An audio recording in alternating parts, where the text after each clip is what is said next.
কবিতার নাম ছন্নছাড়া। কবি হলেন অচিন্ত কুমার সেন। গলির মোড়ে একটা গাছ দাঁড়িয়ে, গাছ না গাছে প্রতর ছাড়া, আঁকা বাঁকা শুকনো কতগুলি কাঠের কঙ্কাল, শূন্যের দিকে এলোমেলো তুলে দেওয়া, রুক্ষ রুষ্ট রিক্ত জীর্ণ, লতা নেই, পাতা নেই, ছায়া নেই, ছায়ার বাকল নেই, নেই কোথাও এক আঁচড় সবুজের প্রতিশ্রুতি, এক বিন্দু সরসের সম্ভাবনা। ওই পথে জরুরি দরকারে যাচ্ছিলাম ট্যাক্সি করে। ড্রাইভার বললে, ওদিকে যাবো না, দেখছেন না ছন্নছাড়া কটা বেকার ছোকরা রাস্তার মাঝখানে দাঁড়িয়ে আড্ডা দিচ্ছে, চোঙা প্যান্ট, ছোখা জুতো, রোখা মেজাজ, ঢোকা কপাল। ওখান দিয়ে গেলে গাড়ি থামিয়ে লিফট চাই, বলবে খাওয়া খাওয়া। কারা ওরা, চেনেন না ওদের? ওরা বিরাট এক নৈরাজ্যের, এক নৈরাজ্যের বাসিন্দে। ওদের কিচ্ছু নেই, ভিটে নেই, ভিত নেই, রীতি নেই, নীতি নেই, আইন নেই, কানুন নেই, বিনয় নেই, ভদ্রতা নেই, স্থিরতা নেই, শালীনতা নেই। ঘেঁষবেন না ওদের কাছে। কেন নেই?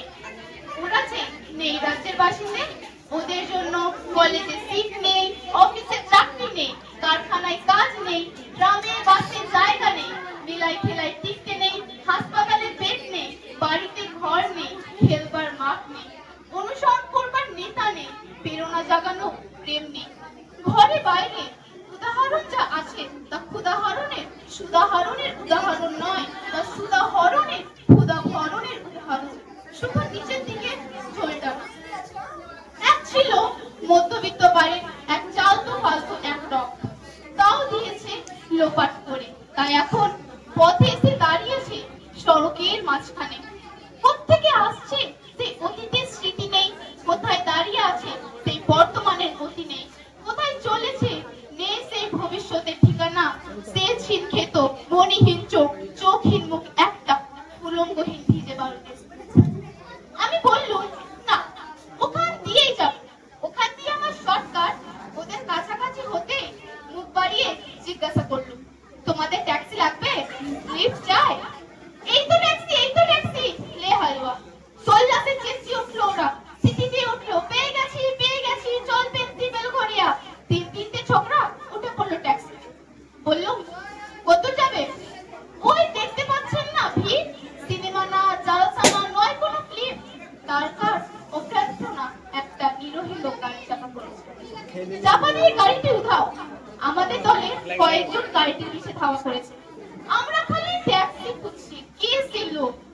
এক বেওয়ারিশ ভিখারি, রক্তে মাংসে গলা পাকিয়ে গেছে, ওর কেউ নেই, কিচ্ছু নেই। শোবার জন্য ফুটপাত আছে তো, মাথার উপর ছাদ নেই। ভিক্ষের জন্য পত্র একটা, তার মধ্যে প্রকাণ্ড বড় একটা ফুটো। রক্তে মাখামাখি সে দলা পাকানো ভিখারিকে তার ট্যাক্সি করে পাঁচকলের মধ্যে তুলে নিল। চেঁচিয়ে উঠল সম্মসরে, সংকৃষ্ট হয়ে, প্রাণ আছে, এখনো প্রাণ আছে। রক্তের দাগ থেকে আমার ভাবমতা ও শালীনতাকে বাঁচাতে গিয়ে আমি নেমে পড়লাম তাড়াতাড়ি। তারপর শহরের সমস্ত কংক্রিটে, কঠিনে, কাঠে, সিমেন্টে, দেওয়ালে দেওয়ালে বেজে উঠল এক দুর্বার উচ্চারণ, এক প্রত্যয় তত্ত্ব সংগঠন। প্রাণ আছে, এখনো প্রাণ আছে। প্রাণ থাকলে স্থান আছে, মান আছে। সমস্ত বাধা নিষেধের বাইরে আছে অস্তিত্বের অধিকার। ফিরে আসতেই দেখি গলির মোড়ে সেই শুকনো বৈরাগ্য বিদীর্ণ করে বেরিয়ে পড়েছে হাজার হাজার সোনালী কচি পাতা। মর্জিত হচ্ছে বাতাসে। দেখতে দেখতে গুচ্ছ গুচ্ছ উথলে উঠেছে ফুল, ঢেলে দিয়েছে মুখের সুগন্ধে, উড়ে এসেছে রং বিরঙ্গের পাখি। যেন কোনো শ্যামলা আত্মীয়তা। অবিস্তহ চোখে চেয়ে দেখলো কাঠরে প্রচ্ছন্নের মর্ধুজের বিস্তরণ আয়োজন। প্রাণ আছে, এখনো প্রাণ। শুধু প্রাণী, আশ্চর্য সম্পদ, এক ক্ষয়হীন আশা।